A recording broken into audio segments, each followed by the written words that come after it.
ਸ੍ਰੀ ਅਕਾਲ ਜੀ। ਮੈਂ ਡਾਕਟਰ ਜਸਕਰਨ ਸਿੰਘ ਸੰਧਵਾ। ਤੁਸੀਂ ਦੇਖ ਰਹੇ ਹੋ ਨਿਰਭੈ ਸੱਚ ਚੈਨਲ। आजादी के अमृत काल में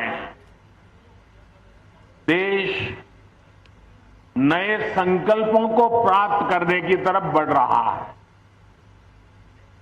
आज का ये कार्यक्रम भी देश की बेहतर होती स्वास्थ्य सेवाओं का प्रतिबिंब है।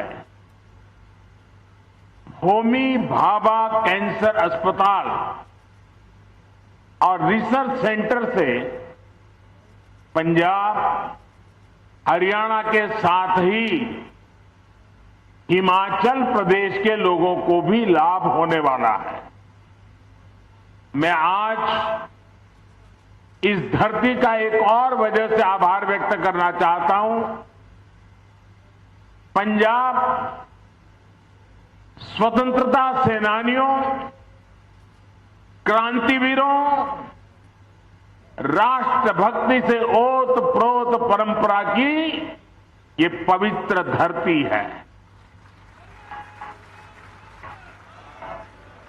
अपनी इस परंपरा को पंजाब ने हर घर तिरंगा अभियान के दौरान भी समृद्ध रखा है। आज मैं पंजाब की जनता का, विशेष रूप से यहां के युवाओं का हर घर तिरंगा अभियान को सफल बनाने के लिए हृदय से बहुत बहुत धन्यवाद करता हूं। साथियों, कुछ दिन पहले ही लाल किले से हम सभी ने अपने देश को विकसित भारत बनाने का संकल्प लिया है। भारत को विकसित बनाने के लिए उसकी स्वास्थ्य सेवाओं का भी विकसित होना उतना ही जरूरी है। जब भारत के लोगों को इलाज के लिए आधुनिक अस्पताल मिलेंगे, आधुनिक सुविधाएं मिलेगी, तो वो और जल्दी स्वस्थ होंगे, उनकी ऊर्जा सही दिशा में लगेगी, अधिक प्रोडक्टिव होगी। आज होमी भाभा कैंसर अस्पताल और रिसर्च सेंटर के तौर पर भी देश को एक आधुनिक अस्पताल मिला है। इस आधुनिक सुविधा के निर्माण में केंद्र सरकार के टाटा मेमोरियल सेंटर ने महत्वपूर्ण भूमिका निभाई है। ये सेंटर देश विदेश में अपनी सेवाएं उपलब्ध कराकर कैंसर के मरीजों का जीवन बचा रहा है। देश में कैंसर की आधुनिक सुविधाओं के निर्माण में भारत सरकार अग्रणी रोल निभा रहा है। मुझे बताया गया है कि टाटा मेमोरियल सेंटर के पास हर साल 1.5 लाख नए मरीजों के इलाज की सुविधा तैयार हो गई है। एक कैंसर मरीजों को बहुत बड़ी राहत देने वाला काम हुआ है। मुझे याद है, यहां चंडीगढ़ में हिमाचल के दूर सुदूर के क्षेत्रों से भी लोग कैंसर सहित अनेक गंभीर बीमारियों के इलाज के लिए पीजीआई आते थे। पीजीआई में बहुत भीड़ होने से पेशेंट को भी, उनके परिवारजनों को भी कई परेशानियां रहती थी। अब तो हिमाचल प्रदेश में बिलासपुर में एम्स बन गया है और यहां कैंसर के इलाज के लिए इतनी बड़ी सुविधा बन गई है। जिसको बिलासपुर नजदीक पड़ता है वो वहां जाएगा और जिसको मोहाली नजदीक पड़ता है वो यहां आएगा। साथियों, लंबे समय से देश में ये आकांक्षा रही है कि हमारे देश में हेल्थ केयर का एक ऐसा सिस्टम हो जो गरीब से गरीब की भी चिंता करता है, एक ऐसी स्वास्थ्य व्यवस्था जो गरीब के स्वास्थ्य की चिंता करे,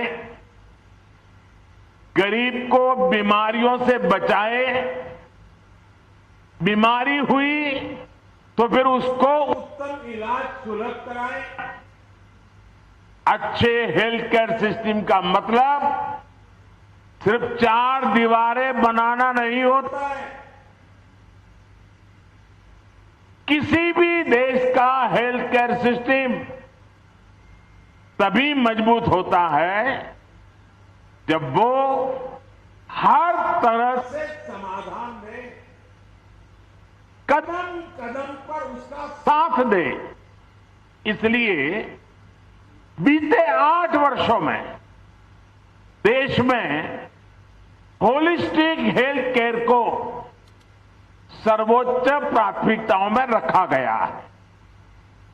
भारत में स्वास्थ्य के क्षेत्र में जितना काम पिछले 7-8 साल में हुआ है उतना पिछले 70 साल में भी नहीं हुआ। आज स्वास्थ्य के क्षेत्र के लिए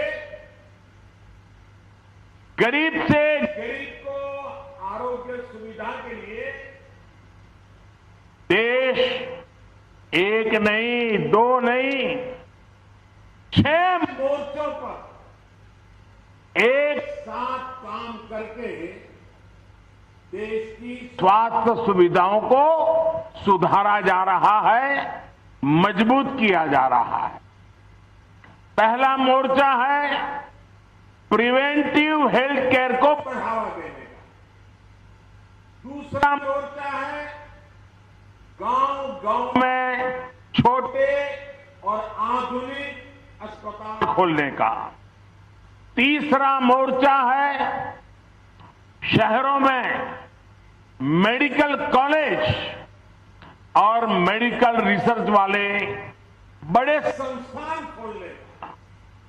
चौथा मोर्चा है देश भर में डॉक्टरों और पैरामेडिकल स्टाफ की संख्या बढ़ाने का। 5वां मोर्चा है मरीजों को सस्ती दवाइयां, सस्ते उपकरण उपलब्ध कराने का। और 6ठा मोर्चा है टेक्नोलॉजी का इस्तेमाल करके मरीजों को होने वाली मुश्किलें कम करने का।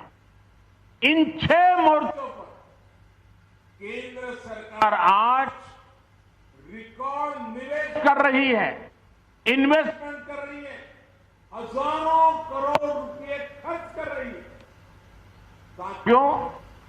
हमारे यहां हमेशा से कहा गया है बीमारी से बचाव ही सबसे अच्छा इलाज होता है। इसी सोच के साथ देश में प्रिवेंटिव हेल्थ केयर पर इतना जोर दिया जा रहा है।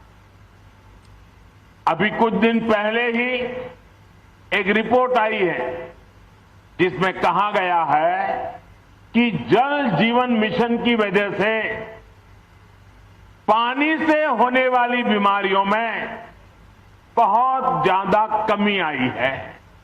यानी जब हम बचाव के लिए काम करते हैं तो बीमारी भी कम होती है।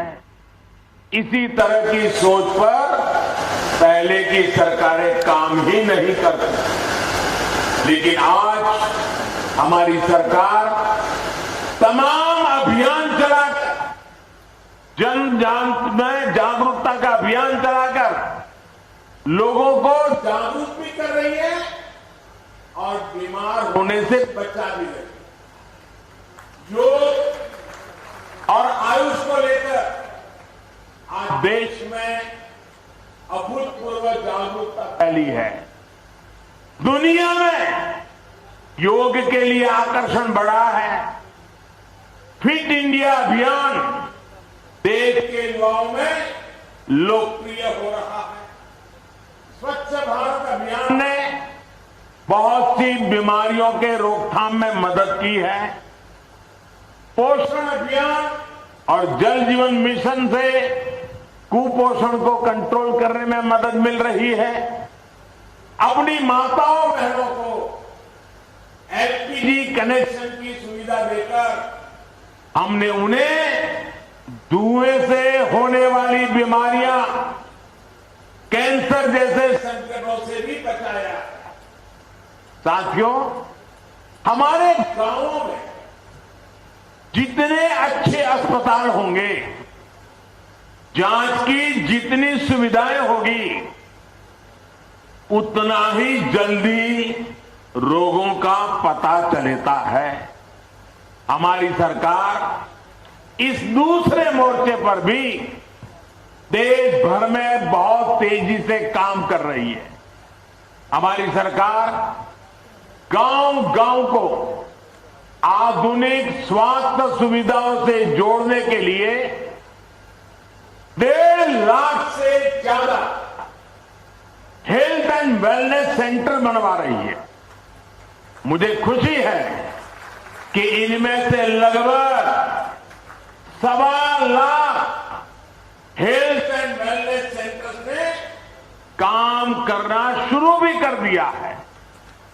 यहां पंजाब में भी लगभग 3000 हेल्थ एंड वेलनेस सेंटर सेवा दे रहे हैं। देश भर में in health and wellness centres में अभी तक लगभग 22 करोड़ लोगों की कैंसर से जुड़ी स्क्रीनिंग हो चुकी है, जिसमें से करीब 60 लाख स्क्रीनिंग ये मेरे पंजाब में ही हुई है। इसमें जितने भी साथियों में कैंसर की पहचान शुरुआती दौर में हो पाई है, उनको गंभीर खतरों से बचाना संभव हो पाया है। साथियों, एक बार जब बीमारी का पता चलता है तो ऐसे अस्पतालों की जरूरत होती है जहां गंभीर बीमारियों का ठीक से इलाज हो सके। इसी सोच के साथ केंद्र सरकार देश के हर जिले में कम से कम एक मेडिकल कॉलेज के लक्ष्य पर काम कर रही है। Ayushman Bharat health infrastructure mission के तहत जिला स्तर पर आधुनिक स्वास्थ्य सुविधाएं बनाने पर 64,000 करोड़ रुपए खर्च किए जा रहे हैं। एक समय में देश में सिर्फ 7 एम्स हुआ करते थे, आज इनकी संख्या भी बढ़कर के 21 हो गई है। यहां पंजाब के बठिंडा में भी एम्स बेहतरीन सेवाएं दे रहा है। अगर मैं कैंसर के अस्पतालों की ही बात करूं तो देश के हर कोने में कैंसर से जुड़े इलाज की आधुनिक व्यवस्था की जा रही है। पंजाब में ये इतना बड़ा सेंटर बना है। हरियाणा के झज्जर में भी नेशनल कैंसर इंस्टीट्यूट स्थापित किया गया है। पूर्वी भारत की तरफ जाएं तो वाराणसी अब कैंसर ट्रीटमेंट का एक हब बन रहा है। कोलकाता में नेशनल कैंसर इंस्टीट्यूट का दूसरा कैंपस भी काम शुरू कर चुका है। कुछ दिन पहले ही असम के डिब्रूगढ़ से मुझे एक साथ 7 नए कैंसर अस्पतालों के लोकार्पण का अवसर भी मिला था। हमारी सरकार ने देश भर में कैंसर से जुड़े करीब 40 विशेष संस्थान स्वीकृत किए हैं, जिनमें से अनेक अस्पताल सेवा देना शुरू भी कर चुके हैं।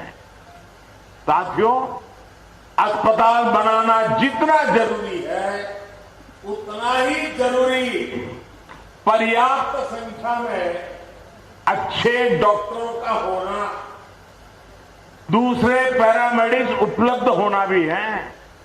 इसके लिए भी आज देश में मिशन मोड पर काम किया जा रहा है।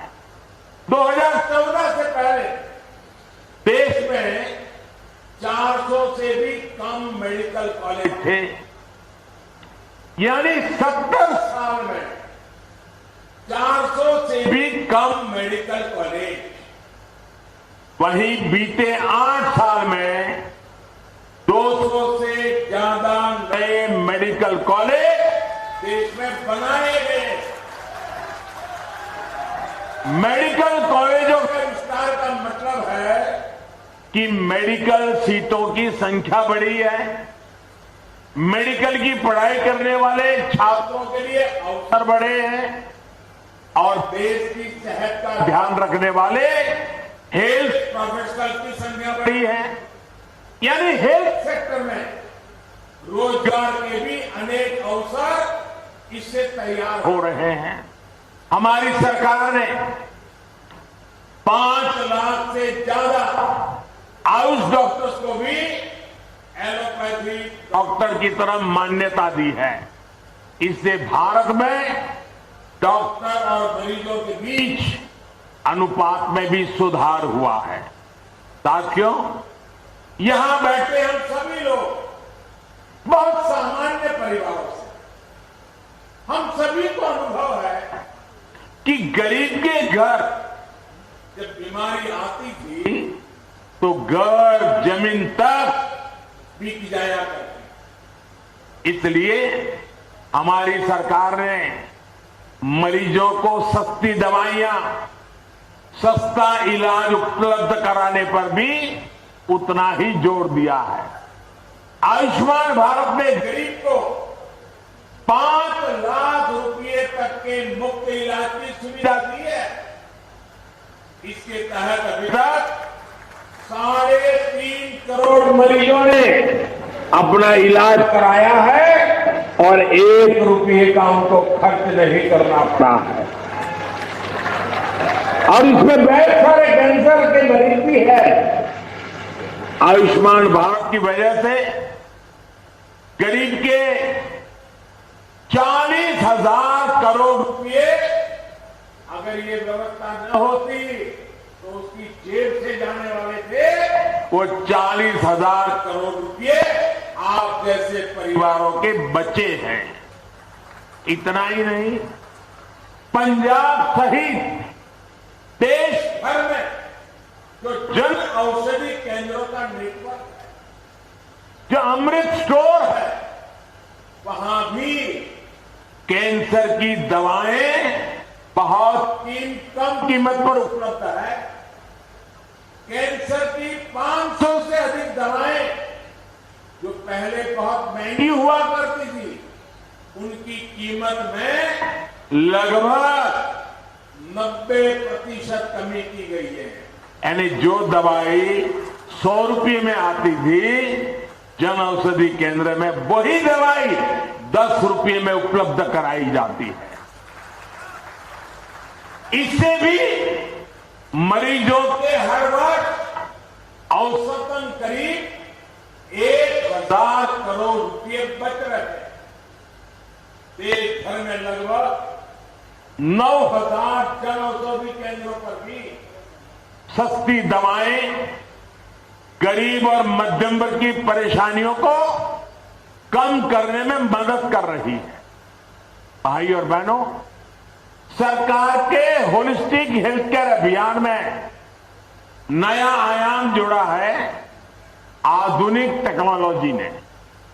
हेल्थ सेक्टर में आधुनिक टेक्नोलॉजी का भी पहली बार इतने बड़े स्केल पर समावेश किया जा रहा है। Ayushman Bharat digital health mission से सुनिश्चित कर रहे हैं कि हर मरीज को क्वालिटी स्वास्थ्य सुविधाएं मिले, समय पर मिले, कम से कम परेशानी हो। टेलीमेडिसिन, टेली कंसल्टेशन की सुविधाओं के कारण आज दूर सुदूर गांव का व्यक्ति भी शहरों के डॉक्टरों से शुरुआती परामर्श ले पा रहा है।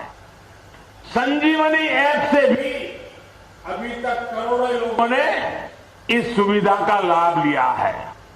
अब तो देश में मेड इन इंडिया 5G सेवाएं लॉन्च हो रही है। इससे रिमोट हेल्थ केयर सेक्टर में क्रांतिकारी बदलाव आएगा। तब गांव के गरीब परिवारों के मरीजों को भी बड़े अस्पतालों में बार बार जाने की मजबूरी भी कम हो जाएगी। साथियों, मैं देश के हर कैंसर पीड़ित और उनके परिवार से एक बात जरूर कहना चाहूंगा। आपकी पीड़ा मैं भली भांति समझ सकता हूं, लेकिन कैंसर से डरने की नहीं, लड़ने की जरूरत है। इसका इलाज संभव है। मैं ऐसे अनेक लोगों को जानता हूं जो कैंसर के सामने लड़ाई जीत करके आज बड़ी मस्ती से जिंदगी जी रहे हैं। इस लड़ाई में आपको जो भी मदद चाहिए, केंद्र सरकार वो आज उपलब्ध करा रही है।